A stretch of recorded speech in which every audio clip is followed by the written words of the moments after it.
안녕하세요. 옛이야기입니다. 옛 이야기의 사연을 여러분들에게 읽어드릴 DJ 유진입니다. 구독과 좋아요는 채널 운영에 큰 힘이 됩니다. 꼭 부탁드리며 저는 여러분들의 댓글도 모두 읽고 있으니 댓글도 많은 참여 부탁드립니다. 그럼 오늘의 사연 바로 시작할게요.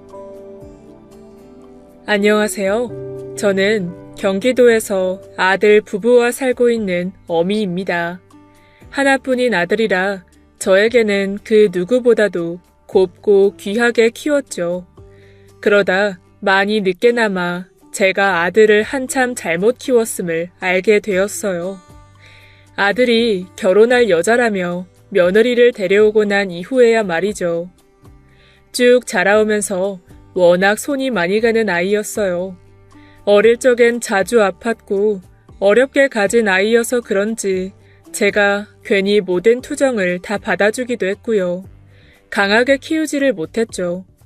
게다가 워낙 어릴 때 지 애비를 잃어서 홀어머니 손에 키우다 보니 더더욱이 오냐오냐 했던 것 같습니다. 그래도 다들 그렇게 키우겠지, 별반 다를 바 없겠지 생각했습니다. 문제를 일으킨 적도 없고 공부도 꽤나 잘해서 돈 많이 들지 않게 공부시켰어요. 효자였죠. 지 엄마 힘들까봐 학비 한번 내게 한 적이 없었으니까요. 뭐든 보통에 맞추는 아들이었습니다. 남들 대학 갈 때 가고 회사 갈 때쯤 가고 결혼할 시기에 며느리를 데려왔습니다. 그런 아들이 데려온 며느리의 첫인상은 참으로 좋았습니다.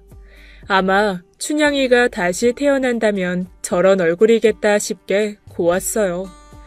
품행도 단정하고 외모도 잡티 하나 없이 깔끔한 얼굴에 새하얀 치아에 꼭 한 폭의 그림 같았습니다.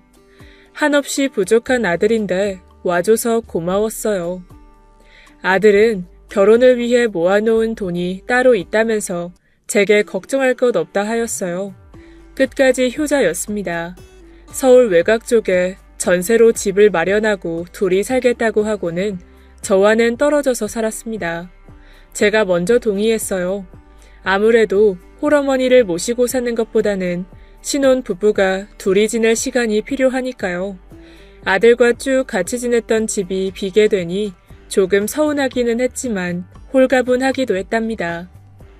이래저래 지 앞가림하느라 바쁜 아들이었던지라 집안에서는 아무것도 못했거든요. 옷도 제가 다 빨아주고 밥도 챙겨주고 몸만 컸지 늘 아이 같았거든요. 그런 뒤치다꺼리를 안 하게 되니 하루가 어찌나 길던지 그제야 저도 여유로운 시간이 좀 생겼어요. 고운 내 며느리는 그래도 나 혼자 있는 게 마음에 걸렸던지 한 번씩 집에 찾아왔어요. 한 번씩 안부를 묻기도 하고 제가 좋아하는 간식을 물어서 사들고 오기도 했죠. 참 예뻤습니다. 와서도 어찌나 빠릿빠릿한지 가만히 있지를 않는 아이였어요.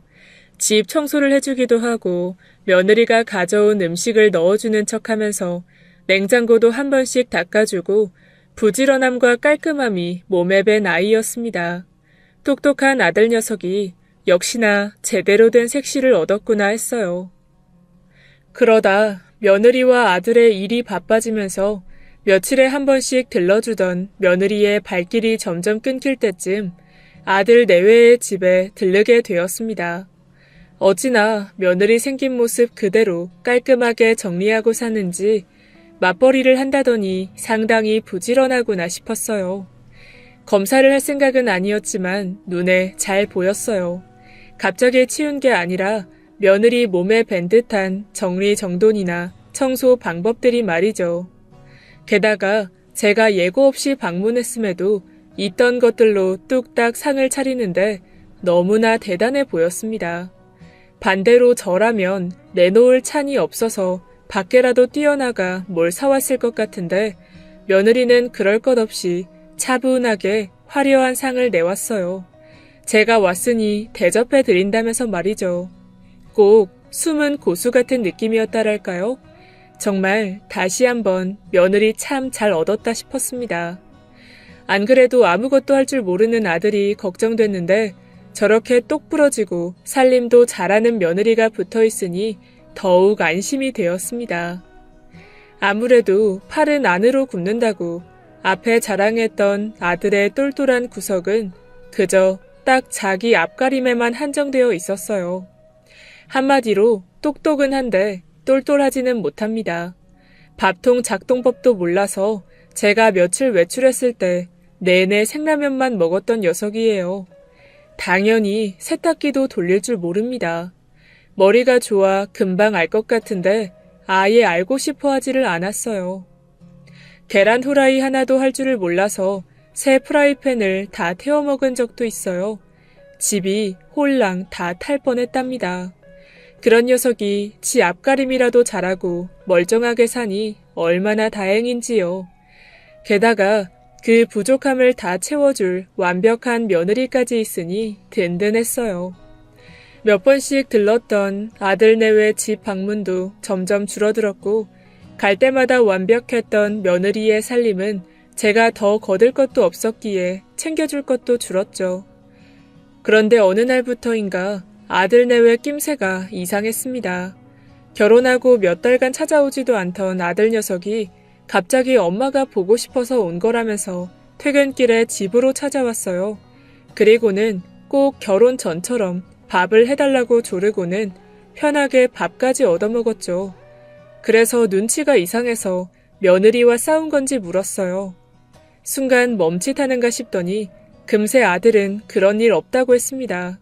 아무 일 없이 잘 지내고 있고 그저 정말 엄마가 보고 싶어서 온 거라고 말이죠. 평소에는 하지도 않던 넉살을 떨어대면서 말입니다. 워낙 아니라고 질색팔색을 하기도 하고 한참 안 오다가 온 거니 그럴 수도 있겠다 생각했습니다. 그런데 그날 하루뿐만이 아니라 일주일 내내 집으로 찾아와서는 밥을 먹고 가는 겁니다. 다른 핑계를 돌아가며 대면서 말이죠. 엄마가 해주는 미역국 먹고 싶어서 왔다. 자기 물건을 놓고 간 게 있다.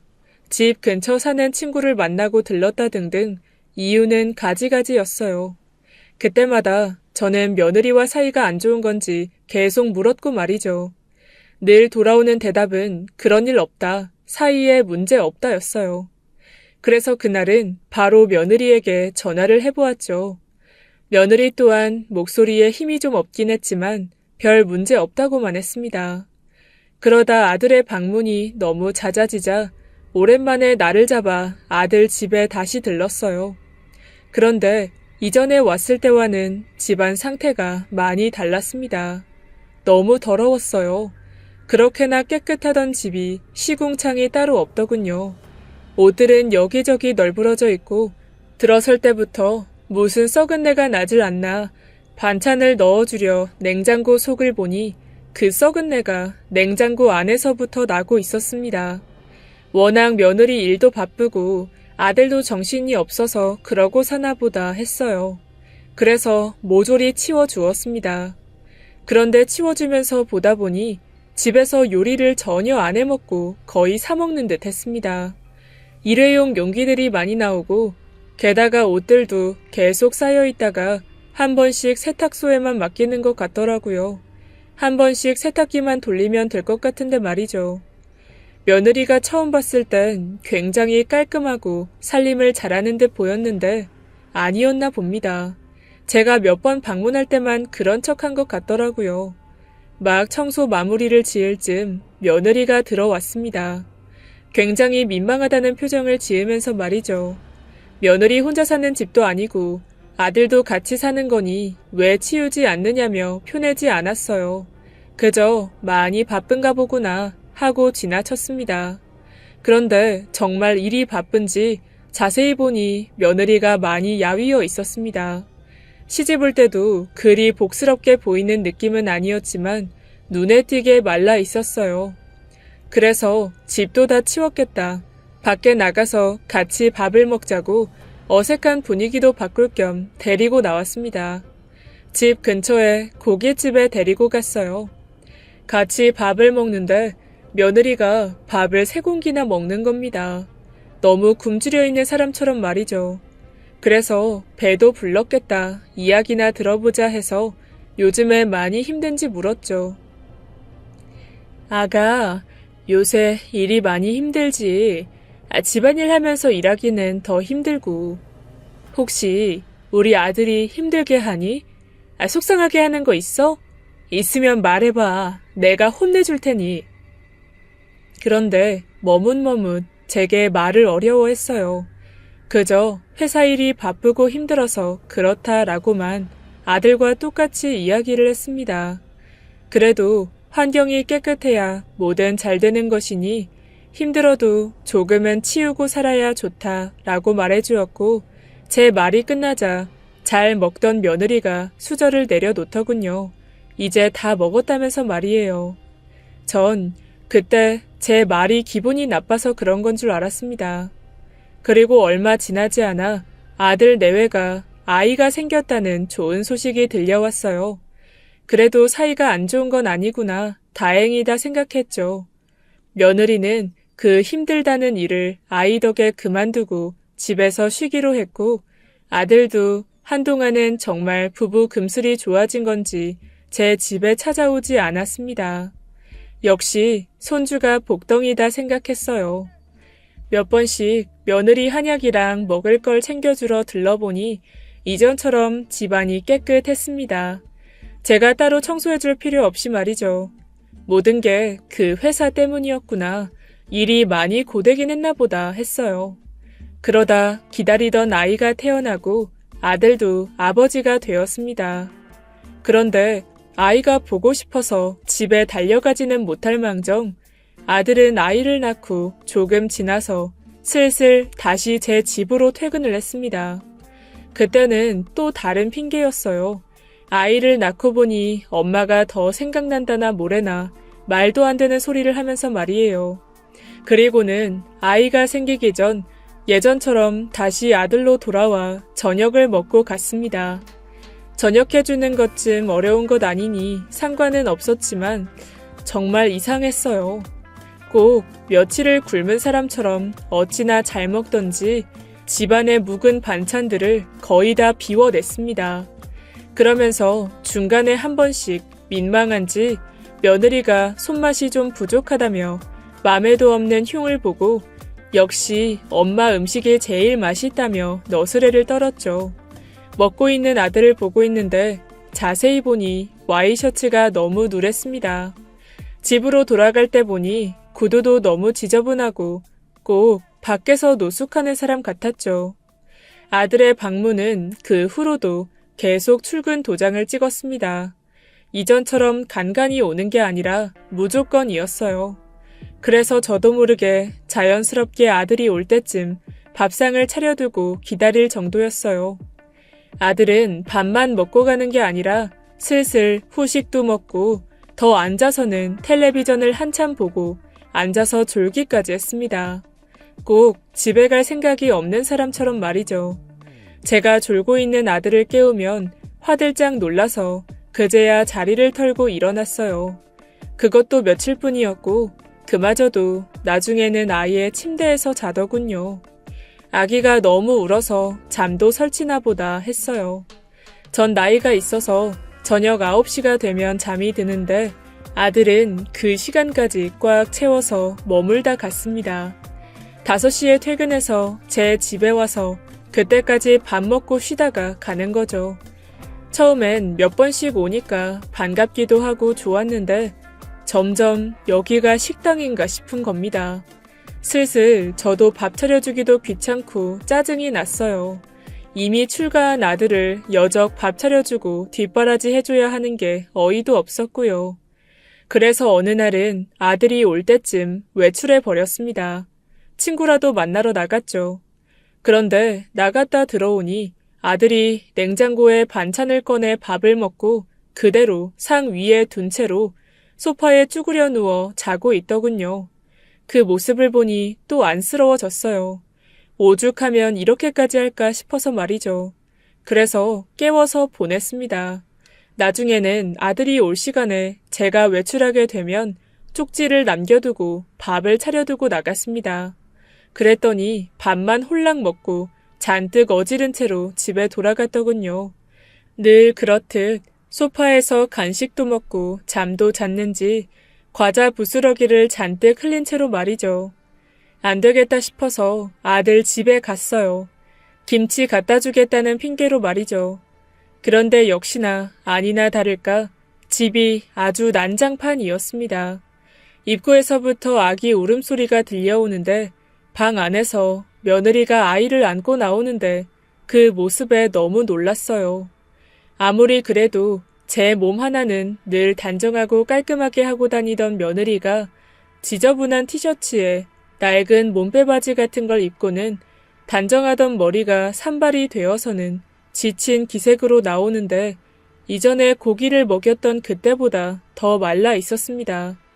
아기를 낳으면 원래 좀 살집도 있고 통통한 게 정상인데 말이죠. 게다가 손목 발목이 아픈지 밴드를 두르고 서 있는데 너무 안쓰러웠죠.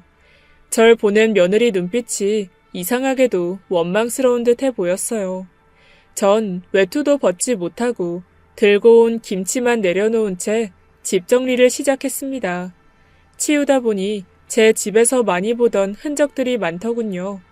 아들이 소파에 어질러 놓은 듯한 맥주캔, 과자 부스러기, 이리저리 널어진 와이셔츠들, 짝없이 뒹구는 양말들까지 치우다 보니 아기나 며느리가 어질렀을 법한 건 보이지 않았습니다. 대부분이 제 아들이 어질러 놓은 듯 했어요. 게다가 밥상 위 식탁에 널브러진 반찬통들에 말라 비틀어진 밥그릇까지 누가 봐도 그놈 짓이었죠. 아무리 그래도 며느리 너는 집에만 있으면서 조금씩 정리를 하지 이게 뭐냐며 호통을 쳤어요. 아가, 아무리 그래도 조금씩 정리하면서 애기 볼 수 있잖니. 이게 뭐니? 사람 사는 집이. 제 말이 끝나자마자 아기를 안고 있던 며느리가 서럽게 울어댔습니다. 아기 우는 것과 똑같이 말이에요. 말없이 한참을 울더니 제게 하는 말이 어머님, 그 사람 남편 좀 데려가세요. 저 그 사람이랑 정말 못 살겠어요. 정말 손 하나 까딱 안 하는 사람이에요. 미치겠어요. 며느리는 하소연을 시작했어요. 제 아들이 정말 집안에서 아무것도 안 한다고 말이죠. 처음에 결혼하고서는 그럴 수도 있지 라고 생각했대요. 연애하는 동안에도 계속 아들이 자기는 아무것도 못한다, 살림 같은 거 모른다고 거의 선언하다시피 이야기했다고요. 그래서 며느리는 못할 수도 있지, 조금 그쪽 방면에 대해 부족할 수도 있겠다 정도로 알고 있었대요. 아무리 그래도 같이 사는 집인데 정말 아무것도 안 할 거라고는 생각하지 않은 것이죠. 결혼하고서 신발 하나 단정하게 벗어놓지 않고 퇴근하고 들어오면 밥 먹고 그대로 두고, 옷은 옷장도 있고 옷걸이도 버젓이 있는데 소파나 바닥에 그냥 벗어두고, 양말은 한쪽만 벗었다가 방 안에 들어가서 다른 쪽을 벗어놓고 그러더래요. 그래서 그걸로 많이 다퉜답니다.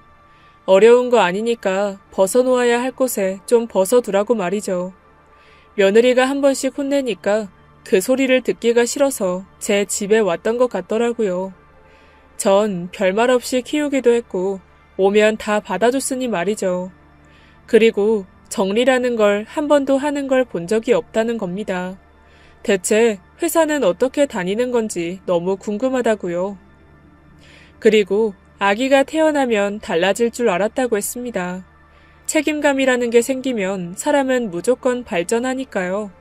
그런데 아이가 생기고 아들의 무책임과 게으름이 더 심해졌다는 거예요. 아이 울음소리가 듣기 싫으니까 혼자만 이어폰을 끼고 방 안에 들어가서 게임을 하거나, 집안일 하느라 손이 없어서 아이 기저귀 좀 갈아달라니까 갈아줬다고 거짓말을 쳐서 애기 엉덩이에 두드러기도 났다고요. 며느리가 모르면 가르쳐서라도 아들을 바꿔보려고 했는데 도저히 못하겠어서 포기했답니다. 결국에는 이혼까지 생각하고 있다고 저에게 말했습니다. 전 그래도 제 아들을 잘 알고 있다고 생각했는데 몰라도 너무 몰랐더군요. 적어도 저에게는 효자였는데 며느리에게는 무심하고 무능력한 남편일 줄이야. 제가 그 당시에 해줄 수 있는 건 며느리를 달래주는 것밖에는 없었어요. 집 정리를 어느 정도 도와주고는 며느리에게 이혼만은 안 된다고 설득했습니다. 아직은 철이 없어서 그런 것 같으니 조금만 더 기다려보자고 말이죠. 그런데 며느리의 뜻은 확고했어요. 아들이 바뀌는 걸 4년이나 기다렸다고, 더 기다렸다가는 자기가 죽을 것 같다고 말이죠. 전 더 이상은 할 말이 없더군요. 일단은 이혼만은 미루고 날 봐서라도 참아달라고 진정시키고는 집으로 돌아왔습니다. 그리고 퇴근 시간이 되니 또 그 망할 놈이 집으로 왔습니다. 뻔뻔하게 하는 말이 엄마, 내가 어제 닭도리탕 먹고 싶다 했잖아. 그런데 왜 기본 반찬들밖에 없어? 장 못 봤어? 그래서 너무 열이 받아서 들고 있던 물컵으로 머리통을 내려쳤습니다. 닭도리탕 같은 소리 하고 있네. 너 돌이나 좀 잘해, 이 자식아. 씹고 있던 밥을 다 내뱉을 정도로 당황한 아들은 놀란 토끼 눈으로 절 바라봤고 전 여전히 씩씩대고 있었죠. 그리고는 며느리가 들려준 이야기를 하나하나씩 풀어서 물었어요. 집안일이랄 거 없고 네가 어지른 건 네가 치우는 정도는 적어도 하라고 말이에요. 그랬더니 아예 제 말조차를 이해를 못하는 겁니다. 똑똑한 녀석인 줄 알았는데 순 멍청이였어요. 제가 멍청이로 키웠습니다. 그 멍청이가 또 한다는 소리가 그리고 애 키우는 거 그렇게 힘든 거 아니잖아. 엄마도 나 혼자서 잘 키웠잖아. 근데 와이프는 나한테 왜 그렇게 의지하려고만 하는지 모르겠어. 혼자서 잘하면 되지. 뭐든 나한테 이거 해달라 저거 해달라. 난리야 아주. 그러면서 말도 안 되는 소리를 늘어놓는데 아주 기함할 뻔했습니다. 어디서부터 손을 써야 될지 모르겠던 와중에 자동으로 손이 날아가더군요. 등짝을 팍팍 때렸어요. 정신 차리라면서 말이죠. 아빠가 있는데 왜 애를 혼자 키워야 되니? 애 키우는 게 얼마나 힘든 건 줄 알아? 너 이러려면 결혼은 왜 했고 애는 왜 낳았어? 무책임하게. 대체 생각이라는 게 있는 거야 없는 거야? 그간 며느리가 이렇게나 속이 터졌을 걸 생각하니 너무 미안했습니다. 아들은 제가 잔소리를 시작하자 너무 배고프다며 잔소리도 밥 먼저 먹고 듣자고 하더군요. 처먹는 것도 어찌나 꼴보기 싫던지요. 막막했습니다. 저 무지렁이를 어떻게 가르쳐야 되는 건지 말이에요. 아들은 배불리 밥을 먹고는 졸다가 제가 깨워도 일어나질 않았어요. 그러더니 아예 자고 간다는 겁니다. 집에서는 아기 울음소리 때문에 시끄러워서 잠을 못 잔다고 말이죠. 그럼 계속 못 자고 있는 며느리는요. 그 아이는 얼마나 힘들겠어요. 그래서 아들 신발을 현관 밖으로 던져버렸습니다. 가방이랑 자켓도요. 아들도 던져버리고 싶었지만 꿈쩍 않길래 차키를 창문 밖으로 던지니 알아서 나가 떨어지더군요. 아들을 쫓아내고 집 비밀번호를 바꿔버렸어요. 다신 못 오게 말입니다. 그리고는 며느리에게 전화를 걸었죠. 아이를 제가 일주일에 몇 번씩 봐주겠다고요. 힘들 때마다 제게 맡기라고 말입니다. 며느리는 괜찮다고 거절을 몇 번 하다가 제가 완강하니 늦게야 알겠다고 했어요. 그리고는 다음 날부터 제가 아들 집을 제 집처럼 들락거렸습니다. 밀려있는 집안일도 도와주고 며느리 자라고 하고 아이를 보았죠. 눈치 보며 한참을 옥신각신하더니 며느리가 안방에 들어가 잠을 자는데 세상에 코 고는 소리가 방문을 넘어서까지 들리더라고요. 낮부터 자기 시작해서 해가 다 져서야 겨우 일어났습니다. 사부인이 봤으면 아마 우셨을 거예요. 귀한 딸 데려다가 저런 개고생을 시키고 있으니. 며느리가 워낙 속이 깊어서 끙끙대고 저한테만 겨우 이야기한 것 같더라고요. 정말 너무 미안했습니다. 며느리 자는 동안 음식을 좀 해놓고 깰 때쯤 차려줬어요. 아기는 내가 계속 안고 있으니 한술 뜨라고 했습니다. 너무 많이 자서 입맛이 없나 했는데 깨작대던 며느리가 눈물을 뚝뚝 흘리는데 그러면서 겨우 어렵게 꺼낸 말이 저는 애 키우는 게 그렇게 힘든 건지 몰랐어요. 애기도 좋아하고 잘할 수 있을 줄 알았는데 너무 힘들어요, 어머니. 요즘 너무 도망가고 싶어요. 그 말에 많이 힘들었을 텐데 그간 오래 버텼구나 싶었어요. 잠도 못 자고 먹는 것도 제대로 못 먹고 피곤하면 정신이 많이 힘들어요. 모든 애 키워본 엄마들은 알 겁니다. 철딱선이 없는 제 아들 하나 보고 온 며느리인데 너무 망가져버려서 처음 봤을 때 그 단정하고 예쁜 모습이 기억이 안 나더군요. 다 부르튼 입술, 빨간 눈, 푸석한 얼굴까지 안쓰러운 인상이 돼버렸어요. 다 그놈 때문이다 생각하니까 한숨밖에 안 났어요. 그래서 어렵게 말을 꺼냈습니다. 한 달 정도 친정에 가 있으면 어떻겠느냐고 말이죠. 휴가라고 생각하고요. 그래도 제가 시어머니이니 편하게 말하기가 얼마나 어렵겠어요. 절대 안 하겠다고 하죠. 그래서 밥 먹던 며느리에게 지금 바로 씻고서 한껏 꾸미고 나오라고 했어요. 예전에 처음 봤을 때처럼요. 어리둥절해 하다가 정리를 마무리하고 나올 때쯤 사부인을 모셨습니다. 너무 힘들어 보이는 모습을 사부인이 보면 마음 아파하실까봐 꾸미고 나오라고 했어요. 막 꾸미고 나온 며느리가 사부인을 보고 어리둥절해하고 있는데 그때 다시 말을 꺼냈습니다. 사부인, 우리 아가가 육아한다고 고생이 너무 많아서요. 친정에 한 달 정도 보내려는데 제 말은 어려워하네요. 바로 같이 가주셨으면 해요. 아이, 사돈, 전 또 무슨 큰일이라도 난 줄 알고 놀라서 왔네요. 안 그래도 얘가 요새 연락도 잘 없고 보러 가겠다고 해도 마다해서 걱정이었는데 이렇게라도 보내요. 신경 많이 써주셔서 감사해요. 그제야 며느리가 못 이기는 척 움직이더라고요. 사부인 뵐 낯도 없고 귀한 딸내미 고생시켜서 죄송스러웠는데 며느리가 단 한마디도 제 아들 때문에 힘들단 그런 말도 안 한 것 같더라고요. 사부인과 며느리를 보내면서 꼭 일찍 오지 말고 한 달 꽉 채워서 쉬고 오라고 했습니다. 귓속말로 아들 전화는 절대 받지 말라고 했죠. 그리고는 전 아이를 안고 그놈의 자식을 기다렸습니다. 또 제 집으로 갔는지 밤이 되도록 안 오더군요. 10시쯤이 되어서야 삑삑 다이얼 누르는 소리가 들렸습니다. 슬금슬금 들어오는데 절 보고는 저승사자 본 듯 놀라더군요. 며느리 친정집 갔다? 애도 나한테 맡기고 갔어. 이혼한다더라. 너랑 더 이상 살기 싫대. 무책임하고 자기밖에 몰라서. 그제야 아들이 화들짝 놀라서는 전화통을 붙잡고 계속 며느리에게 전화를 걸더군요. 다행히 며느리는 전화를 꺼두었더라고요.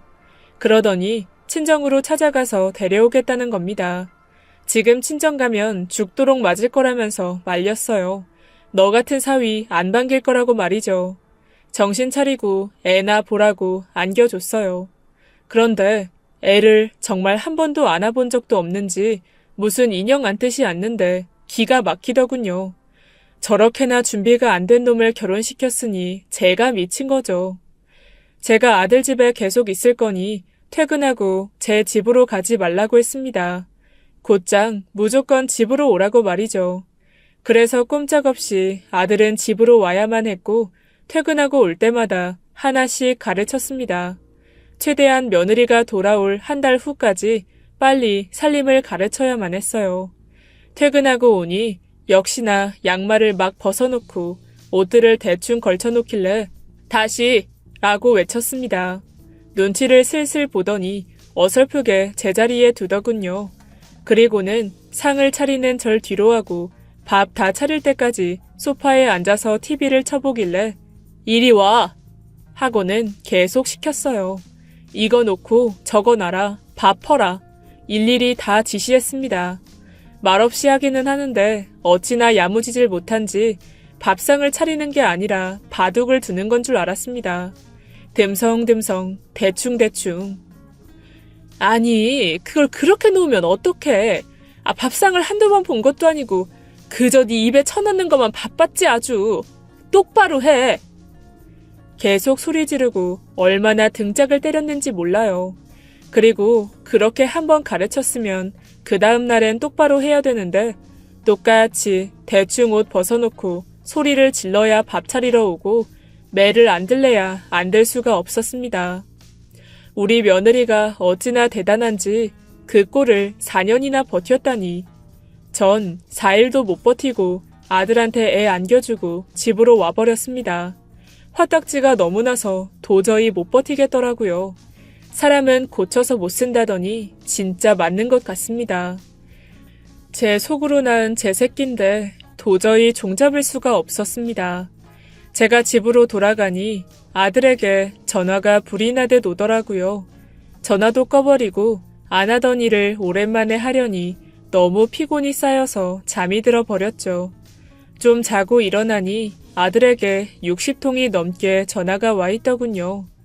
그래도 그러면 안 되지. 좀 있으면 며느리 올 텐데 빨리 아들 고쳐놔야지 싶어서 다시 아들 집으로 갔죠. 그랬더니 무슨 전쟁 난 줄 알았습니다.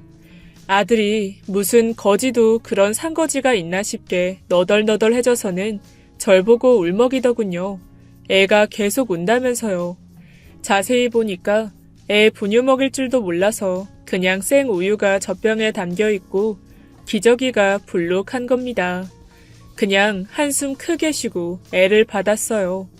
그러자마자 아들은 자기 방으로 뛰쳐 들어가 버리더라고요.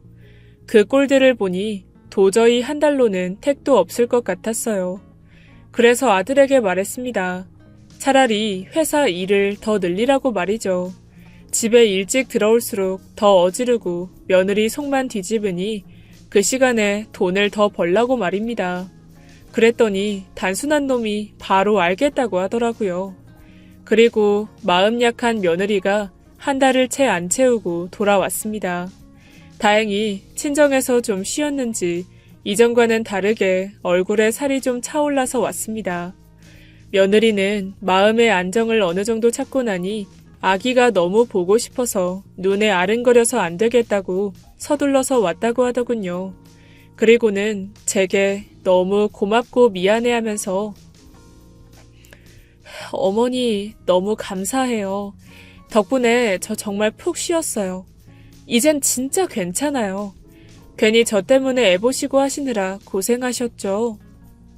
며느리는 정말 천사예요, 천사. 제 무지렁이 같은 아들 녀석 뭘 보고 만난 건지 모르겠지만 곁에서 지켜보니 아이 챙기면서 아들도 엄청 챙기더라고요. 전생에 내 아들 엄마였나 싶게 말이죠. 아들은 저와 말했던 것처럼 회사에서 오래 있다가 늦게 왔습니다. 다른 팀 업무까지 맡아서 일한다면서 자랑하듯 이야기를 했어요. 어찌됐건 며느리가 이혼할 마음을 접었고 아들도 차라리 돈을 더 벌어서 보탬을 주겠다고 하니 그런 대로 해결됐다 생각하고 전 제 집으로 돌아왔죠. 몇 달간 아들은 코빼기도 비추지 않았고 며느리도 연락이 없었어요. 잘 지내고 있구나 라고 생각했습니다. 그런데 오랜만에 손주가 보고 싶어서 다시 찾은 아들 집은 황폐함 그 자체였습니다. 어지름에도 할당량이라는 게 정해져 있는 건지 아들은 늦게 퇴근하고 집에 늦게 오게 될수록 더 많이 어지른다는 겁니다.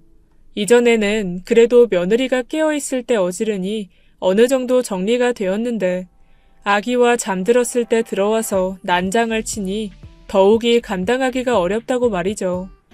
집 상태는 포기 상태였어요. 며느리도 치우다 아예 영역을 구분지어 만들어 두었더라고요. 아기 방과 주방은 깨끗했습니다. 그나마 아기 위생 때문에 그쪽은 며느리가 잘 치웠더라고요. 내 새끼는 정말 답이 없구나 라는 답이 나왔습니다. 그래서 며느리에게 제안을 했어요. 한 달로는 어려웠으니 아들이 제정신을 차릴 때 그때까지 저와 함께 사는 것이 어떻겠냐고 말이죠. 그랬더니 바로 며느리가 단숨에 승낙을 했어요. 며느리는 너무 좋다고 말이죠. 아들에게 말할 필요도 없이 집을 합쳤습니다. 제 집이 방이 더 많고 커서 제 집으로 오는 걸로 하고 아들 내외 집을 내놨어요. 그렇게 아들 결혼하고 내보낸 지 5년 만에 살림을 합쳐서 같이 살게 되었습니다. 같이 살아보니 며느리는 정말 깨끗하고 단정하고 바른 아이였습니다. 저랑 같이 살아서가 아니라 몸에 부지런함이 배어있는 아이였던 거죠. 일찍 일어나서 아기 젖먹이고 아들 출근해서 어지른 거 뒤치다꺼리하고 상 차리고 치우고 끊임없이 움직이고 일을 하는데 참 대단했어요. 전 그저 도와주는 데에 불과했습니다. 제 작은 도움이라도 며느리가 너무 고마워했습니다. 그리고 하루에도 몇 번씩 제게 평생 같이 살자는 말을 입에 달고 다녔어요. 그나마 여유 시간이 났다면서 말이죠. 그리고 여유와 함께 다시 일을 하고 싶다고 어렵게 말을 꺼냈습니다. 그렇다고 온전히 제가 집안일을 봐주면서 아이까지 돌보기에는 체력적으로 한계가 있어서 집안일을 해줄 돌보미를 알아보게 되었어요. 그런데 요즘 세상 정말 일하면서 애 키우기가 얼마나 힘들던지 하늘의 별 따기 수준이더군요. 돌보미 월급은 어찌나 비싸던지 벌어서 버리는 꼴이었어요. 며느리는 다시 일할 생각에 기대에 가득 차 있고 사람은 안 구해지고 돈을 더 얹어서 뽑으려고 해도 하려는 사람이 생각보다 너무 없더라고요. 그래서 묘안이 떠올랐습니다. 아들에게 일을 그만두라고 했어요. 며느리가 꽤나 경력과 기술이 필요한 치기 공사여서 아들보다 월급이 더 많았거든요. 이래저래 한 사람 월급 버리는 거 아들 보고 관두라고 했습니다. 아들은 펄쩍 뛰고 난리도 아니었죠. 절대 안 그만두겠다고 말이에요. 그래서 이래저래 옥신각신이 길어지다 보니 며느리에게 우울증이라는 게 생겨버렸습니다. 뭐든 꾹꾹 참고 별말 없던 아이였는데 어느 날 보니 간장을 콜라인 줄 알고 마시는 거예요. 별 맛이 안 느껴져서 몰랐다고 말이죠. 그 모습에 너무 놀랐습니다. 정신을 아예 놓고 다니더라고요.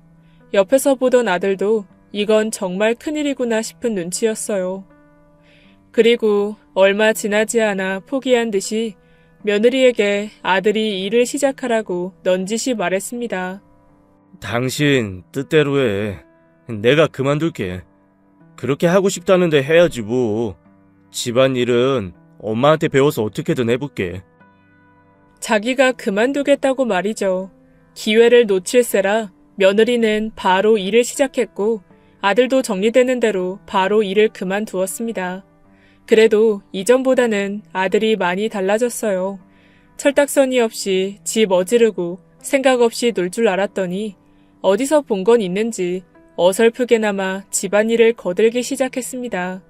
물론 제가 목청 터지게 알려줘야 하긴 했지만요.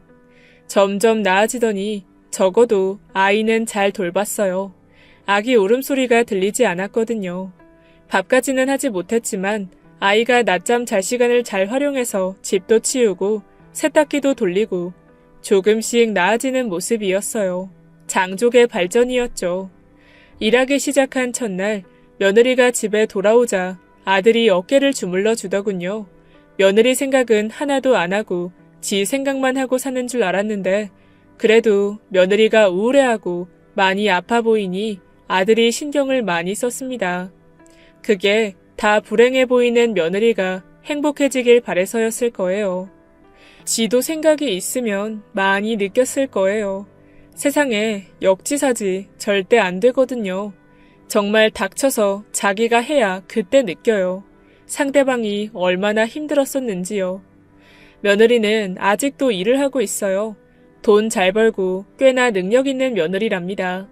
그리고 아들은 아직도 집에서 애를 보고 살림을 하고 있죠. 예전에 그 무지렁이 같은 모습은 어디 가고 저 없이도 혼자 아주 잘합니다. 집안일은 물론이고 손주 머리도 잘 묶어주고 유치원도 잘 데려다 줍니다. 제대로 역지사지를 실행하고 있죠. 그런 말 있잖아요. 역으로 지랄해야 사람이 지일인 줄 안다 라고. 반강제적이긴 했지만 제가 억지로 며느리와 업무를 바꾼 덕에 아들은 철이 많이 들었습니다. 이제는 밥도 잘해요. 끼니 중에 한 끼만 제가 하고 있고 나머지는 다 아들이 차립니다. 몇 년은 많이 힘들었는데 그래도 익숙해지고 반복하면서 아들은 베테랑이 되었습니다. 아이 밥을 챙기면서 저도 잘 챙기고 며느리 도시락도 새벽마다 싸요. 아이 안고 장도 잘 보고 확실히 살림은 여자보다 남자가 나은 것 같더라고요. 체력적으로 다르더라고요. 배우고 나니 더 잘하고 말이에요. 한 손에 아이를 들고 청소기 돌리고 빨래 널고 하는데 꽤 멋진 아들의 모습이었습니다. 그리고 아들도 직장 생활하면서 집안일로 스트레스 받던 며느리와는 다른 힘든 부분이 있었던 것 같더라고요. 책임감이 없는 녀석인 줄 알았더니 책임감으로 때려치우고 싶은 회사에서 5기로 버텼던 거죠. 지금은 되려 살림이 자기 적성에 딱 맞는 것 같다면서 좋아합니다. 정말 세상이 많이 바뀐 것 같네요. 저 때와는 천지 차이예요. 뭐가 맞다라는 정답은 없는 것 같습니다. 가장이 바뀐다고 나쁠 건 없을 것 같아요. 애초에 제가 조금이라도 아들 교육을 열린 마음으로 시켰다면 이렇게 제가 고생하진 않았을 거고 며느리가 힘들진 않았을 텐데 그거 하나가 걸리네요. 아들이라고 집안일과는 별개라고 키운 것. 제가 홀어머니라서 부족하지 않게 키우려고 너무 감싸 키운 것 말이죠. 슬슬 전 이 집에서 나올까 합니다. 이제 정말 제가 필요가 없거든요. 그리고 저도 좀 혼자 살고 싶네요. 나이 들고 홀어머니라고 해서 아들 내외에 붙어 살고 싶어 하진 않거든요. 혼자 있는 시간이 워낙 없었다 보니 혼자 편하게 살고 싶어요. 모자란 아들 녀석 흠 감추려다가 벌써 몇 년이 흘러버렸네요. 세상에 제 자식만 귀한 것 없더군요. 모두가 귀한 자식입니다. 내 자식 간수만 잘하면 인생의 반은 편하게 가는 것 같아요. 지금까지 예디약이었습니다. 끝까지 함께 해주신 여러분 진심으로 감사드리며 저는 내일 이 시간 다시 돌아올게요. 감사합니다.